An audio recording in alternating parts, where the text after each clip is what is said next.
တည်င်းသူပါခမညာအခုတလောလူမှုကွန်ရက်မှာပြန့်နှံ့နေတဲ့ယောက်ျားတစ်ယောက်မိန်းမ၄ယောက်ယူရမယ်ဆိုတဲ့တည်င်းကြောင့်ကျွန်တော်တို့အမျိုးသားဒူကြီးတရားလုံးထိတ်လန့်တုန်လှုပ်နေကြရပါတယ်တကယ်တော့ဒီဥပဒေသားတကယ်ထွက်လာခဲ့ရင်ကျွန်တော်တို့အမျိုးသားတွေဟာတိုင်းပြည်အတွက်အကြီးအကျယ်အနစ်နာခံကြတော့မှာပါ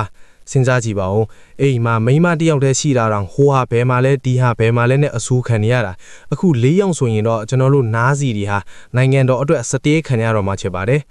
ဈေးဝယ်ထွက်ရင်လဲလက်အိတ်၄ခုစာဆွဲပေးရမယ်လစာထုတ်ရင်လဲ၄ပုံပုံပြီးအဲ့ရမယ်အမားတစ်ခုခုလုံးမိရင်လဲ၄ယောက်ပေါင်းပြီးစူတာကိုခံရမယ်ဘွားကြီးပါဒါပေမဲ့တိုင်းပြည်အတွက်လူဦးရေတိုးပွားဖို့ဆိုရင်တော့ကျွန်တော်တို့အမျိုးသားဒူကြီးကပဲရင်ပချင်းလဲပြီးအနစ်နာခံလိုက်ရတော့မှလားလို့တွေးရင်ကြေကွဲနေမိပါတယ်ခင်ဗျာ